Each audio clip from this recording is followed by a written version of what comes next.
This is the field of 68. I'm Vince Wolfram. I'm Jojo Cavanagh in Auburn, Alabama. And this is Straight Out the Jungle.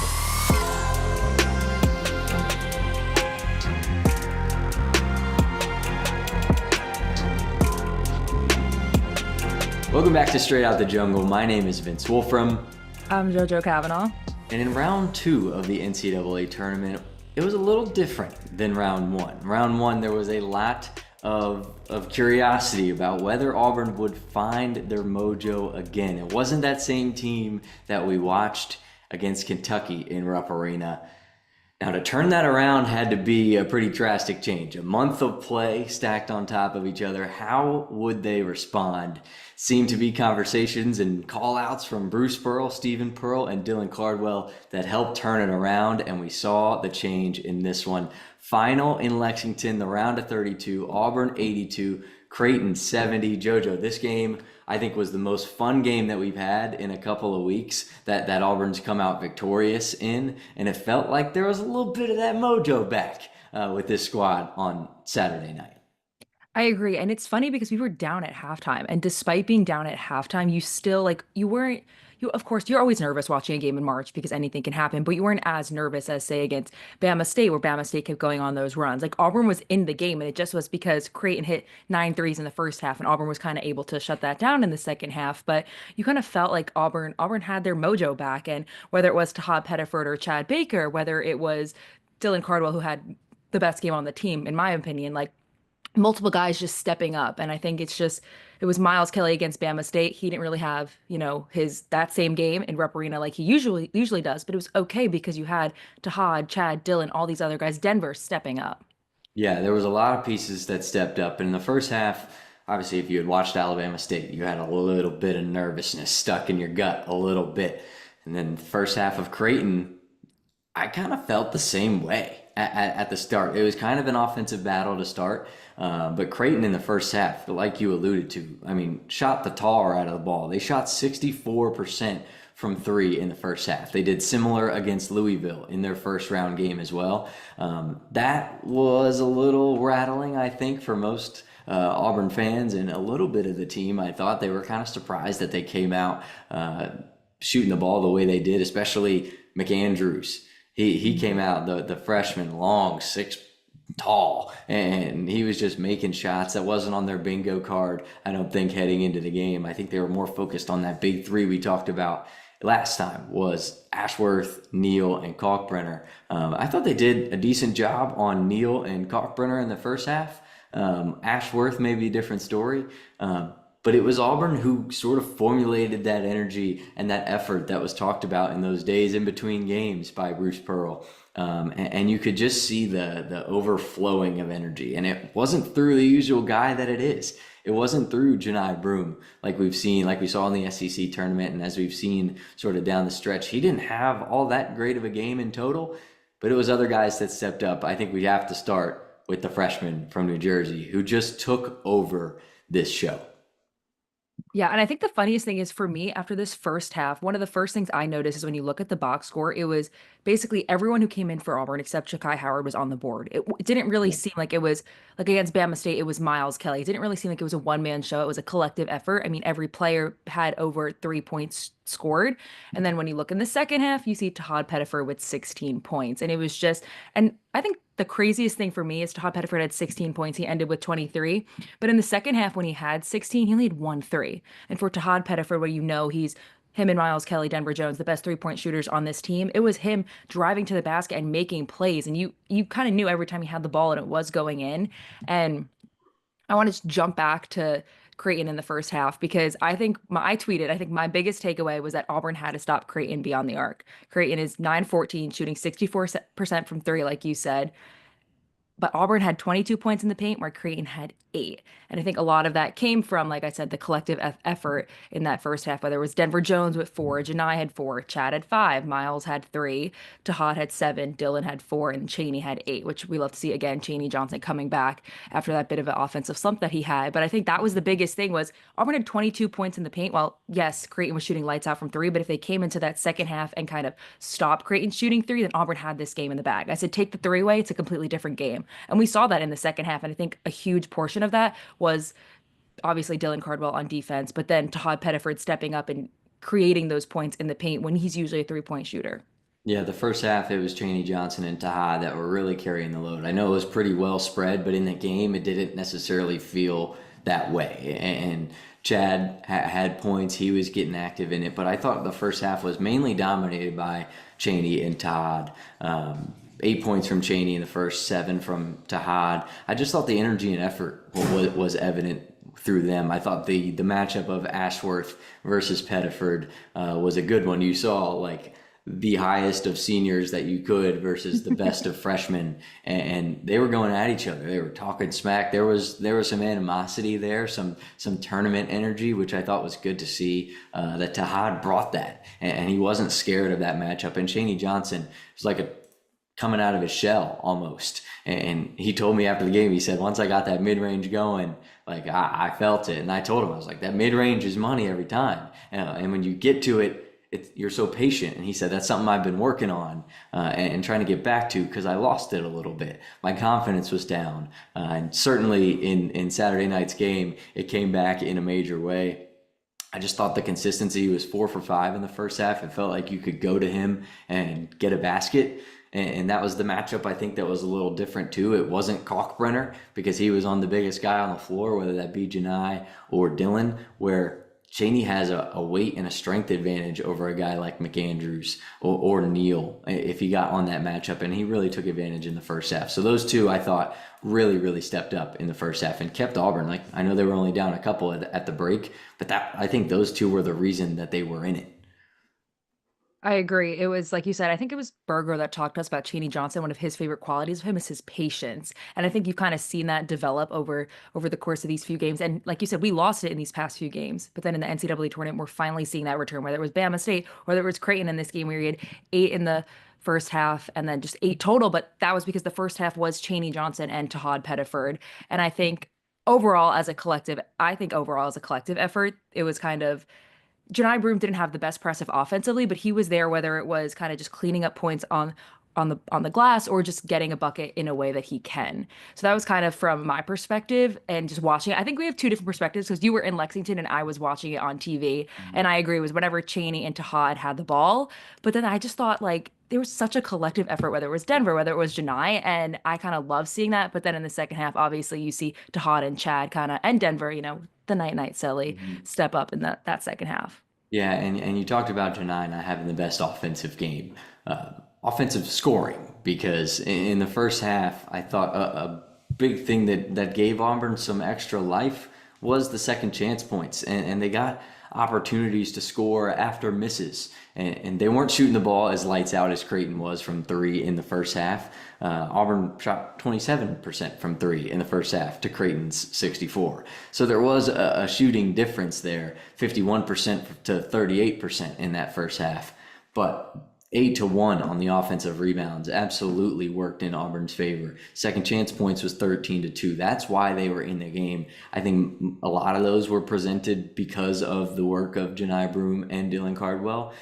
Tipping the ball, boxing out, I thought was a big thing because Creighton's smart and crashing. And I thought those two dudes really, really helped in that category and made those second chance opportunities available, and Auburn made the most of them in the end. And I thought that's in addition to the play, like I said, of Chaney Johnson and Tahaad, who were often the recipients of those offensive rebounds and extra opportunities. Those little nitpicky things like tapping out an offensive rebound or getting that second chance basket, that's what gave Auburn life and brought that, I think, into the second half, which led ultimately to a bigger lead and Auburn just taking over. Yeah, and Creighton's head coach McDermott, he spoke with Allie LaForce, and it was during the first half, during one of those media timeouts, and it was when Creighton was shooting lights out from 3, and she spoke and she said, "You guys are losing the battle on the boards, but you guys are kind of overcoming that." And McDermott said, "Yes, we are, but we're not going to be able to do that for 40 minutes." And I feel like that was really relevant because you see in the second half, Auburn shuts off Creighton shooting 3 a little bit, but then you have guys like Dylan Cardwell and Janai Broome who really came through cleaning off the boards and just the differential between rebounds and second chance points and especially turnovers. I know Creighton had a lot of turnovers in that first and second half. So I think that was kind of cool to see is that a head coach, Auburn was winning the rebounding battle, but they were losing at halftime. And then he spoke out and he was like, that is how important rebounding is, was because he knew they were not going to be able to overcome that for 40 minutes, and they clearly didn't. Yeah, and in the second half, let's jump there now. The rebounding, as much as Coach McDermott may have wanted it to change, it did. 16-9, the rebound advantage for Auburn in the second half. In addition to the shooting, the three-point shooting, Auburn 50% from distance, Creighton 23% in the second half. The roles absolutely reversed. The big three in the second half, you talked about them already. Tahaad, Chad Baker, and Denver Jones. I want to start with Denver, though, because he was the one, despite those other two guys scoring more points in the second half, defensively, he changed the game. You look at Ashworth in the second half, who Denver said was the hardest player he had guarded in this season. I guess he just said had guarded. I don't know if that means ever, if that means this season. I don't know what it means, but I wouldn't shock me if it was ever, because there's a Steph Curry-like element to Ashworth where his motor never stops. He's always going. His endurance is a 99 on 2K. That's the kind of guy that this dude is. He doesn't stop. He's an Energizer bunny. The first half, he was talking smack. He was saying, these guys can't guard me. Second half, 2 points, 1 for 6 from the field, 0 for 3 from 3. And he played the entire second half but 1 minute. And that was when he got subbed out for a standing ovation. That's the job that Denver Jones did in the second half. And he outdid him on offense and clamped him down on defense, which I thought was big, because in the first half, you didn't want that guy to get loose, because he is, like Zakai Ziegler, is the centerpiece. He's the cornerstone of everything that Creighton wants to do. And when they got that a little disrupted, the game shot like a cannon. It was open. And Denver Jones took advantage of it. His bucket at the end, the night bucket, which he said was a little Steph Curry-esque. He got that from his guy, Steph Curry. He had 11 points in the second half. Perfect from 3. I thought the 2 threes that he did hit were awfully big momentum shifters in this game. Played every minute in the second half too. So something that we can rely on if you're Bruce Pearl, saying this team, I mean, you get into foul trouble. A guy like Denver, who we know doesn't foul as often as some, we can rely on that guy. So that was, I think, good for not only Bruce, but also Denver to keep that confidence growing. It's almost like a web for Denver, I think, his confidence, because when he gets going, it's almost like it automatically reaches the rest of the team, and that energy gets popping. It's like popcorn in the microwave, hard to stop. I think it's crazy, just I want to bring this up, that he said Ashworth is one of the best players he's ever defended, for a guy that's defended SEC Defensive Player of the Year, Zakai Ziegler, Mark Sears, Braden Smith, Walter Clayton Jr. That is just mind-blowing to me, and it just shows how good this Creighton team really, really was. And then also, you compared Ashworth to Steph Curry, but watching this game, this whole broadcast compared Ashworth to his coach, Golden State Warriors, Steve Nash, which I think is really funny, just that I think Denver Jones and you comparing him to Steph Curry, and Ashworth himself models him off of his coach. So I think that was kind of cool to look at. But you mentioned Denver Jones. He was perfect from 3, and both of his threes were momentum shifts, and I could not agree more. First off, he starts off the second half with a 3. Auburn was down, gives Auburn that 1-point lead. And then his other 3 led Auburn to go on an 8-0 run that later would go on to a 10-0 run. But just having those momentum shifts during crucial points. And one of those 3s, which I thought was really cool, was usually Denver, Tahaad, or Chad, obviously, are the guards driving the ball down the court. But there was one time where Janai did, and you noticed how much that opened Auburn, because when Janai has the ball, he automatically has 2 or 3 defenders on him. And Denver was wide open, and that led to a 3. So kind of curious to see if that is something that Auburn may take into other games, because the announcers really announced that right away. They were like, you can see how much that opened Auburn on the court, because 2 defenders immediately went to Janai, which automatically left Denver Jones open, and he's able to make that 3. So I just thought there were crucial moments where obviously he said he was perfect. He was 2 for 2 from 3, but then just, I have this in my notes, Denver and Tahaad come alive, 8-point lead, 62-54. And you just felt that Creighton didn't score in over 2 minutes. And it was just Denver and Tahaad, whenever they had the ball, it was the 2-point guards. They were working together. They were either making a bucket or assisting another one on a bucket. So just a really good game from both of those guys, and especially Denver Jones, whether it was defense or offense. And we love danger with Denver. We say this all the time. So it's always awesome to kind of see him come into fruition like that. Yeah, and I like that he's finally getting some recognition that I think he's deserved all year in terms of the best all-around point guards in college basketball. He's certainly, you could call him the X factor, because you saw what happened without him. Like, it was a little different than what happened without Janai Broome. So I would call Denver Jones that X factor. And I want to talk about this guy in the first half too, Chad Baker-Mazara. They were trying to run some offense through him, and you could tell he was trying to get to his spots, trying to score the basketball. He was 2 for 7 in the first half. You could tell a little frustration from him when he was on the bench. He was staring at the ground. It was like you could tell he was a little bit in his head. But I love the halftime adjustment from Bruce, from Burgo, from Steven, to try to run some O through him because he was right there on a lot of looks. I think it was almost like he was stepping out of that like flat-footedness that we talked about with Alabama State, because you saw a little bit of that in the first half defensively, letting his guy McAndrews get loose for a couple of baskets, a couple of mindless defensive things that could use some cleaning up. At the second half, he locked in, and that was the best halftime adjustment I think they made, was running offense through Chad Baker-Mazara, because it worked, and it worked fairly fast. 5 quick points in the second half from CBM. He finished with 12, and he only played 8 minutes in the second half. Went down with a hip injury, which I talked to him after, and I was telling you this beforehand, but I was asking him, like, what happened? Because on the broadcast, you couldn't tell if it was like a rib, a hip, what really happened. All that you could really see in the actual arena, and I was right basically on half court, you could just kind of hear the dude kick him.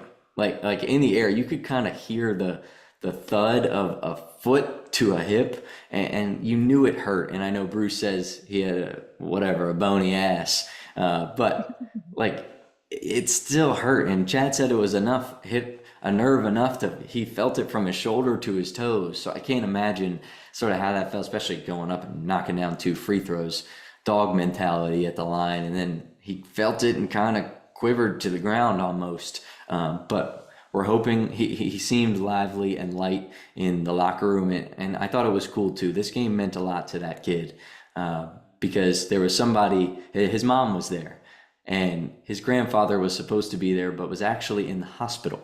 And he told me this after the game. He was on the phone with his granddad. He was like, Granddad, we won. Granddad, we won. And his granddad had watched the game, and he was like, he'll call you back when I get to the hotel. But tears falling down the kid's face. You could tell it just meant a little bit extra to him to have not only a March Madness win, but a great game in a spot where he wishes his grandfather was there, but a great game from Chad Baker-Mazara. And I loved how he stepped up. I thought that was big for not only the confidence for him, but the confidence of anybody who checks in the game in an orange and blue uniform to step up with confidence. You love to see that, with his parents there, and just the way, obviously, the NCAA tournament ended last year for him and Auburn when they went against Yale, to this, Auburn making it to the Sweet 16, and Chad Baker-Mazara being a huge key part of that. And Bruce Pearl's constantly spoken about how crucial of a piece he is, and he is one of the most valuable players on Auburn's team, if not the most valuable player. That's what Bruce Pearl said. So just kind of, it's really cool for him to see with his mom there. Hopefully his grandfather is okay, sending prayers, and he can come to another game. But I agree with you. Just seeing that adjustment of, on the box score, him having 12 points does not do him justice, because in that second half, because it was Chad Baker-Mazara, and there was one point, this is what I tweeted out. Chad Baker-Mazara has come alive in the second half. He has 11 of Auburn's 18 second half points. So that just speaks to the impact that he has. And if he didn't get hurt, I feel like that number just would have went up, because Auburn figured out a way to run their offense through him, and Creighton didn't really know how to stop that, because I don't know if that's so much what they were expecting, given the kind of offensive slump he had these last few games, where it was his biggest offensive slump of his career at Auburn, really. He hadn't really scored in double figures for a really long time. He had 10 points. It was his first game in double figures since the Texas A&M game, which was really not like Chad Baker. But I just think overall, Chad having 17 points, he was 6 of 12 from the floor, and I spoke about this last week. It was his biggest aspect isn't scoring, although he was Auburn's second leading scorer behind Tahaad. It's his energy that he brings, and you really felt that, whether he was injured or whether he was not. It was him hyping up the crowd. You saw him and Tahaad do it. And I do think, you can correct me if I'm wrong, but hearing on the broadcast, there were way more Auburn fans than that first game. Yep, can confirm. You could definitely, because you heard that Auburn chant and stuff. So I think that definitely gives Chad Baker-Mazara that energy, having the jungle there, of course. But just, there were multiple points that I just, in my notes when I'm watching this game, I'm like, Chad Baker-Mazara is back. Chad taking over in the second half. And you just love to see that with his mom there. And just overall, for a guy who hasn't had the best NCAA tournament experience, kind of seeing that was really cool to watch. But something else that after the game, it was, the panel of Ernie, Chuck, and Clark Kellogg and Kenny, and they kind of just talk about how, of course, they talk about Tahaad Pettiford and the impact that he has on this team, but they talk about the difference between they compare Auburn with the other number one seed Houston. They say Duke has a young roster, Florida has kind of an older roster, but then Auburn and Houston is youth coupled with experience. And I see you really see that in this game because Tahaad Pettiford, freshman coming off the bench, leading scorer. But then your other leading scorers are Denver, fifth-year senior, Chad Baker-Mazara, fifth-year senior, who could say another year, and Dylan Cardwell, who we need to talk about him, his defensive impact, largest plus minus. He was player of the game. So just seeing that your leading scorer is a freshman, but then your other really key crucial pieces are older, I think that really differentiates Auburn. I thought it was cool that they kind of compared Auburn and Houston in that aspect, and I thought that was really prevalent in this game against Creighton. Yeah, and this team has been in every situation. Like you look at the Creighton game, there was 7 ties and 16 lead changes. And we talked about Chad Baker-Mazara hit and his energy. There was a moment Creighton goes up 50-48, I think it was, and Kalkbrenner makes 2 free throws, like 15-ish minutes left. Literally 10 seconds later, Chad Baker-Mazara converts on that 3-point play. Auburn never trailed again. And a simple thing like that, and they go on to shoot 60% in the second half. They're down but not out. That's what this team has built. And they had to go, they were in the valley a couple weeks ago. Like they were at the bottom of how they had been all year.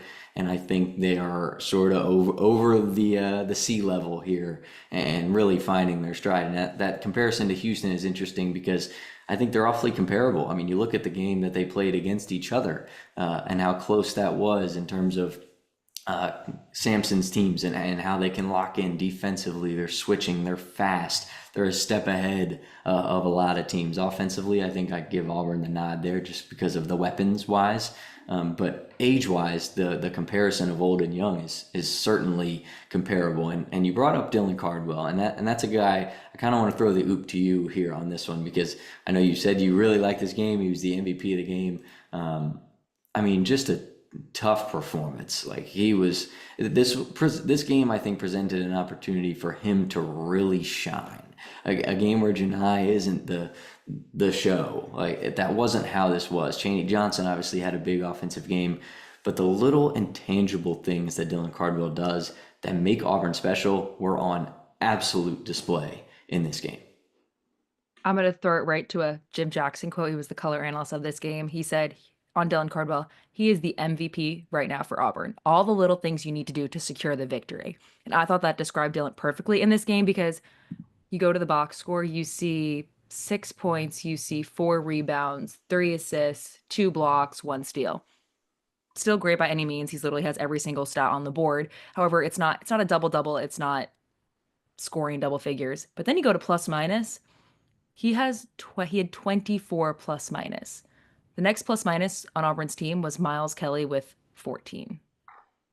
That is over 10 more. I think that just really speaks to the impact that he has on this game. I tweeted out at one point that Cardwell had a plus minus of 20 coming back at the end of the game. He had a plus minus of 24, but it was just whether he was setting screens that led to Auburn threes. He was big guard of the game. He was defending Ashworth. He was defending those smaller guards, but then he was going up against Kalkbrenner, whether it was cleaning a ball off the glass. There were multiple points where Auburn needed that offensive rebound, and Dylan Cardwell, like we said, he's always the one under the basket, getting it, dishing it out, leading to a 3 or leading to a Tahaad jumper, Chaney Johnson jumper. There was just crucial little moments, like I said, whether it was defending Ashworth, whether it was defending Kalkbrenner, whether it was going up for the rebound, whether it was having a steal or a crucial block, or just he had 6 points. Those were crucial dunks. I think there were multiple times where I think Auburn went on the 10-0 run, and it was after a Dylan Cardwell dunk that led to a Creighton timeout in that second half. So multiple plays that were energy shifters, but just doing the little nitty-gritty things that leads to a win.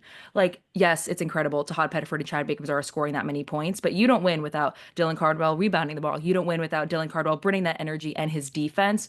So that's why he won player of the game. And he was my favorite player in this game because plus minus 24, he is playing. He spoke out after this tournament saying, he wants to continue playing with his brothers. They have one more game. They could just have one more game and he's done. And he's really proving that he's not ready to go. It's his last game in an Auburn uniform. He plays like it is every single time because it very well could be. And that was so clear against Creighton. That guy wants one more team breakfast. That's what he wants. Just one more, and you talked about they can't win without Dylan Cardwell. You dominated the on the court task for Dylan Cardwell and all that he did. I'm going to take it off because off the floor, what changed in this team, I think, was sparked and spirited by Dylan Cardwell. When your best player, your best Auburn player, he is Auburn. That is what Dylan Cardwell is. When he goes out and rips a couple people on the radio and says we're not playing hard enough, like. I'm sure Tahaad and some of the guys were like, whoa, like that's what's happening. Cap's jumping on us here. And Bruce called it a calling out. And I think that's exactly what it was. I think this team has enough guts, enough humility to be able to take a call out as not an insult, but an assist in a way. And I think Dylan was at the head of that. And Tahaad even said after, like, we asked him how that conversation was, and he was like, it was very real. And calling each other out and responding was the hope. Like, we know we are counting our days with this team. And then we asked him about Dylan on the floor. He said, I love what Dylan brings to this team. And it's every aspect that isn't points. It isn't this play or that play. It's the little things that you might not notice. A tough screen to get somebody open. But the leadership of Dylan, I think, despite his amazing play on the floor and all that he does for this Auburn team, over the last 4 days, he's been the MVP of every day based off what we've heard from the stories of him sort of setting everybody straight. By action, by word, and by leading. I think he stepped up in a huge way and made a difference on this team that will hopefully take them even further than just the Sweet 16. I agree. And I think it was Dylan Cardwell and Stephen Pearl that were the ones that spoke on Auburn radio and kind of called the team out for their energy and just lack of performance against Bama State despite the win. And I just loved one of my first tweets of this game. I think it was my first tweet was Stephen Pearl chest bumping Janai Broome just gave me life. Come And I on. think that just shows like in the first half, the energy that was brought, you kind of just see that because against Bama State, you spoke up, you heard Stephen Pearl talk to Janai, like, let's go, like, give me something to kind of see in this game. You know, he's hyping up the players. Just I think that energy was brought. Do I think I'm going to bring it to Janai Broome now? I think it is not crazy because we've spoken to the depth of this team all throughout, but Auburn has won both NCAA tournament games, first and second round, and made it to the Sweet 16 without unlocking Janai Broome. Yet on the offensive side, because Janai Broome, like we said, has made an impact. He had, I think, 12 rebounds against Creighton. He did have a double-double against Bama State, but it's not the Janai Broome like we know. Like SEC tournament, Janai Broome goes off against Bama. Last regular season game has a career-high 34 points. So Auburn is winning these games in March, really without Janai Broome at his best. And if you look at Miles Kelly going off against Bama State, you look at Tahaad and Chad going off against Creighton. If Auburn unlocks Janai Broome in those two games, it's just a beatdown. So kind of looking ahead at Michigan, I think that if Auburn can kind of keep, whether it's Cheney Johnson, keep him on the care, keep Chad the way he's going, whether you have Denver, Miles, and Chad step up, if you unlock Janai Broome with that, Auburn has a much clearer path and you can just kind of see them going all the way to Elite Eight, Final Four. Yeah, most definitely. And I even thought a big piece. I didn't think outside of just scoring the basketball, I didn't think Janai had too terrible of a game. I mean, you have to think about the matchup here. This is Kalkbrenner. This is a guy who has hundreds of collegiate wins, has won player of the years and defensive player of the years multiple times. So this guy is the real deal in a conference that's tough from top to bottom. And you put those guys against each other, you think it's going to be this big offensive clash, but then you realize that both of them are dang good on defense and will just work to shut each other down. And Kalkbrenner talked about the physicality piece. He said that comes with it. Janai's super physical, so maybe I'll have my advantage in the mental game, but we're both competitors and we're both going to go at each other. And I thought that was a big piece. Janai certainly added to the effect of those two going at each other. I thought Dylan did as well. And Auburn's motto in practice since that Tennessee game, where they obviously just fouled too much. There was too many whistles blown. And while, yes, that can be an official's thing, game to game, blah, blah, blah, there's still a point to foul less. Like that can be a mode of action. And their motto has been make them take tough twos. And that's, I think, what Auburn did a little bit better of yesterday. You don't want to bail out shooters on easy shots. Auburn's great. They've been great for 25 seconds of the shot clock. In those last 5 seconds, it's whistle, 2 free throws. You're bailing them out, sending them to the free throw line for free points.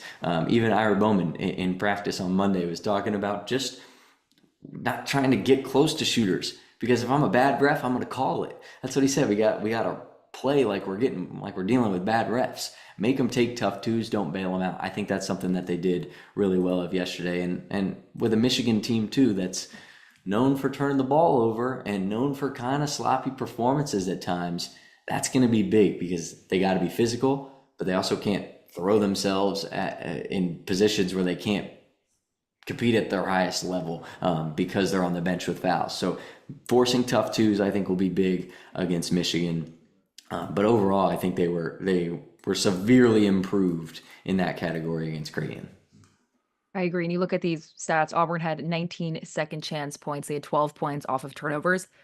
Great to have that in double figures, because against Michigan, who has one of the highest turnover rates in the country, you are going to need to, when Michigan commits a turnover, you're going to need to get that turnover and contribute it and turn it into points. So I think that's definitely something that Auburn capitalized on. That was the word I was looking for. You need to capitalize on that. See, little brain fart, but I got it. You need to capitalize on that. And I think that's going to be one of the biggest things. And I'm glad that they did it against Creighton a little bit, because Creighton did have a lot of turnovers. Creighton had 11 turnovers. So kind of they were able to capitalize on those a little bit. And for a Michigan team that does turn the ball over a lot, they're going to need to capitalize on that too. Yeah, and I think this game is certainly a great step in a great direction for this Auburn team. Next game, the Sweet 16 in Atlanta. Now, this game has storylines written all over it, from Michigan's starting point guard being a former Auburn player in Trey Donaldson, their leading assist man, their third leading scorer, with Danny Wolf being the star of the Yale team that beat Auburn in the round of 64 last season. Even just this Michigan team being as up and down as they have been, going to win the Big Ten tournament, take their 27-9 record into the NCAA tournament as a 5 seed. And now they're in a spot to try to chase a championship with Dusty May, a position that he's been in with the center Vladislav Golden from FAU a couple of years ago when they went to the Final Four. So a team with a lot of experience, a lot of relations to Auburn in one way or another. I think this game, it has it strikes me as like an overtime game, like 4 quarters, 2 halves won't be enough. This strikes me as one of those kind of games in the Sweet 16 in Atlanta. Yeah, and I think Auburn has played Aiden Holloway twice this season, so they haven't yet played Trey Donaldson, and because Aiden Holloway really can't speak about too much about Auburn because he plays at Alabama. But Trey Donaldson didn't really leave in that aspect. He plays at Michigan now, and Charles Barkley spoke up. He still talks to Trey Donaldson and said Trey Donaldson has said since the beginning when he saw the bracket that he wants Auburn. So the fact that Trey Donaldson has that out in the media speaking up, I hope Auburn players are already seeing that going up against one of their old players, that he's ready to play them. And, Trey Donaldson has spoken up about how Michigan's coming together at the right time, which you clearly saw when he had that buzzer beater. And then I think it's storylines galore. We've talked about this all the time, but just like you said, playing Danny Wolf, which I hope Chad Baker and I hope all these guys kind of have a vendetta against him, because, you're definitely going to hear smack talk with Danny Wolf and Auburn in this game, and they're gonna bring back Yale. So that is gonna happen. So I'm hoping that brings that Chad Baker-Mazara energy that we always love. And then just again, playing against a former player who's already spoken out in the media saying he wants to play you and he knows what's up. That's gonna be really exciting. It's gonna be a good basketball game to watch. Yeah, no doubt about that. 2 reactions to Michigan in the locker room that I made note of. Chad's didn't know that Michigan had won already and that they had beaten Texas A&M. And when we told him, he said, "Michigan, is it? Oh, we played Trey." And he bust out laughing. And then Chaney didn't know either. And we told him, and he said, "We were hurt when Trey left. Like, that was our guy." And we've seen him on Instagram Live with Trey, Tahaad, and Janai, and Harper, the point guard from a couple of years ago. A lot of guys still talking to Trey Donaldson. Sure, there will be plenty of smack talk communication this week heading into next Friday's matchup. But 2 guys that are excited for this Michigan game, excited for the storylines ahead. And just from top to bottom, I think this matchup is going to be really, really good. You look at Vladislav Golden, who's, I think, the points leader, the blocks leader for this Michigan team. I mean, come on, he's 7'1", 250, resembles Dylan Cardwell in his body type. He's from Russia. He's a senior, like I said, played with Dusty May, putting up great numbers this year. Just from top to bottom, he's been fantastic, and they've needed him to be at his best for them to win. Danny Wolf obviously is an NBA prospect, all draped all over the NBA draft boards. Is basically a 6'11" point guard, which is crazy beyond belief that he can move and shoot and pass the way he has. His ability to pass for a big man is very similar to that of Janai Broome. So I think it'll be fun to see that matchup if Dylan Cardwell is the one who takes Vladislav Golden. I think with the way that Danny Wolf plays kind of outside in, that'll challenge Janai, and I think it'll be pretty good for him. And even from there, I mean, Trey Donaldson with Denver Jones, like that will be tough. The Roddy Gale Jr., that matchup against a Miles Kelly and Amari Burnett, that Miles Chad guard, I think will be really good. But great matchups, and honestly, these teams resemble each other in kind of a cool way. I'm going to bring it to the coaching staff because an iconic Auburn player is a coach on this Michigan team. That is KT Harrell. He was one of Bruce's first players in his first year. He's an iconic. We watched that Bruce Pearl documentary, and they bring up KT Harrell's run and that SEC tournament. Auburn was a 13 seed. They beat number 4 seed LSU. KT Harrell does it, just ties the game on a 3-pointer in the closing last second of the game, brings them to that championship game in the semifinals. And just having that guy, I know he used to coach on Auburn staff and then went over to FIU and then now coaches at Michigan. He followed Dusty May there. So just kind of seeing that, I know there's kind of Trey Donaldson playing on the court, but then you also have that coaching staff, Katie Hurrell, who not only just coached alongside Bruce Pearl, but was one of Bruce Pearl's first players at Auburn that he coached and was an iconic one at that. So like we said, a lot of storylines, and like you said, they match up well. So I'm excited to see kind of how these two teams play. So am I. And hopefully we'll both be in Atlanta to see this game, to cover it from buzzer to buzzer. I think it's going to be awesome. If you want to go, don't worry. It'll only cost your entire bank account. It's $4.89 for the cheapest ticket right now. So Auburn faithful, good luck. Ready to pay some big dollars. This is why you work in media, because you just have to work the game, but you That's get what to I'm go. saying. Pull up on us, you feel? But Michigan won their last 5. Auburn, obviously the end of the season struggles. Hopefully that they've sort of reached the top of that curve and are on the ups. But I think now is the perfect time to head to toasts. We've got the Creighton game covered, the Michigan game covered. Now all we got to do is one last toast. Jojo, Cavanagh, your toast for this great weekend in college basketball is? So I have 2. One, we already spoke of Aiden Holloway, Trey Donaldson. So I'm toasting to Katie Johnson because he's always supporting. He tweeted out, War Eagles Sweet 16. Love to see that. This second toast hurts me a lot. Coach Cal in Arkansas beat Rick Pitino in St. John's. And just side note, I don't believe Arkansas beat St. John's. I believe St. John's beat St. John's. But I am toasting to an Arkansas player. I'm toasting to Boogie Flan because to me, I think it is super respectful and cool that he's playing in this tournament for a guy that was hurt and kind of already is a first lock for the first round of the NBA draft. You know, he could have easily said that I don't need to play in this tournament. And he is playing in this tournament and he has helped take his team to the Sweet 16. So as much as it kills me, I also just think it is super cool that Coach Cal in his first year at Arkansas, for a bubble team, for every team that everyone was hating on him for, didn't really start SEC play the best, made it to the tournament and is proving that he's one of the best coaches in college basketball. So yeah, I'm toasting a Boogie Flan, Coach Cal in Arkansas.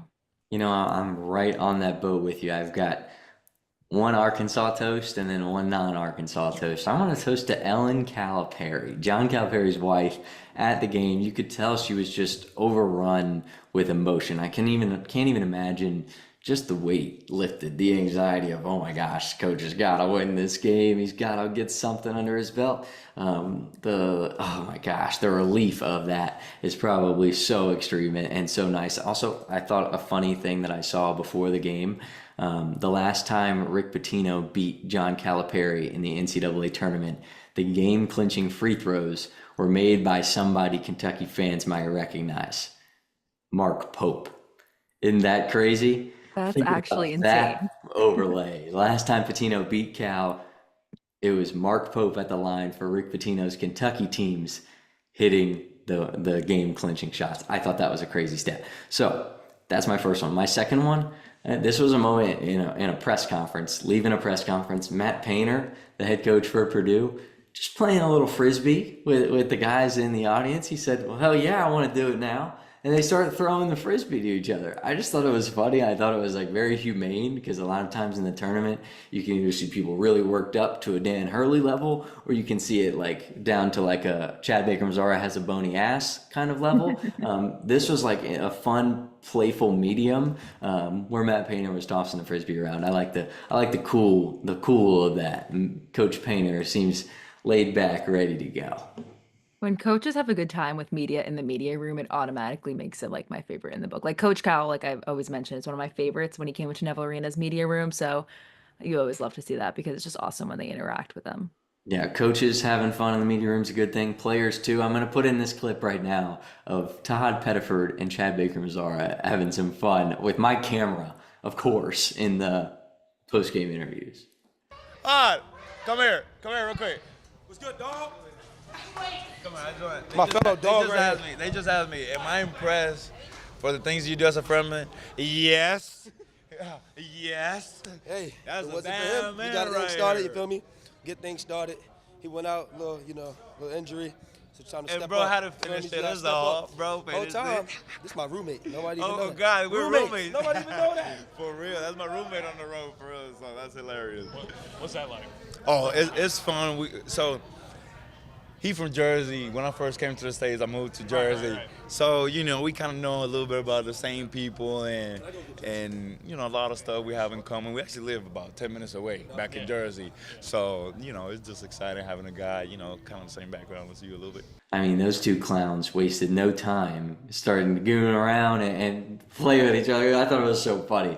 Tahaad just gets called over, and then they start ratting each other out. I didn't know that Chad Baker lives 10 minutes from Tahaad in New Jersey. Kind of a small world thing. Yeah, that is insane. You love seeing this chemistry, and it died down a little bit after that SEC tournament, but now they're playing well. That chemistry is back. You're seeing it on the court, and you're seeing it off the court.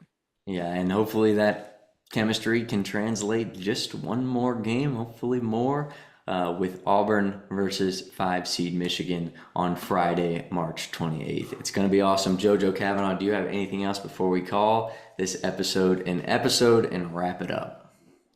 No, I'm excited. Auburn in the Sweet 16, first time making it past the second round since that 2019 Final Four run. So only can hope we can reach that level and more. But I'm excited for ATL. So we know the Auburn family's going to show up. It's ATL. Come on. Yeah, I mean, we haven't shown up in the Sweet 16 in, 6 years now? 82-70 win over Creighton. I think that warrants all Auburn fans to make their way 114 miles to the A. I think it's going to be awesome. The Miles Kelly homecoming game, 3 years at Georgia Tech, never saw the light of the tournament. Now he's playing in Atlanta, in his former city, in the NCAA tournament. Kind of a cool moment. Hopefully he's got a grand number of people that he can dish out some tickets to. I'm sure that will be a fun one. But this was a fun one. Had a blast on this one. It's always good to talk about tournament wins. And we hopefully will be able to do that just a couple more times here. How about that? You can only hope for that. Very excited for ATL, and we hope there's more episodes to come. That we do. Fingers are crossed. We are ready for it. And we have to make sure that you guys are too. Make sure to like, subscribe, comment if you're new. And if you see us in ATL, holla. We're trying to meet you guys. I had a couple in Lexington that people just came up and introduced themselves. That was cool. It just the Auburn people in Lexington and Rupp Arena making their presence felt. I thought it was cool. If you see us in ATL, make sure to holler. But for this episode of Straight Out of the Jungle, a tournament win episode of Straight Out of the Jungle from Auburn, Alabama, my name is Vince Wolfram. From Auburn, Alabama, my name is Jojo Cavanagh. We'll see you next time. War Eagle. War Eagle.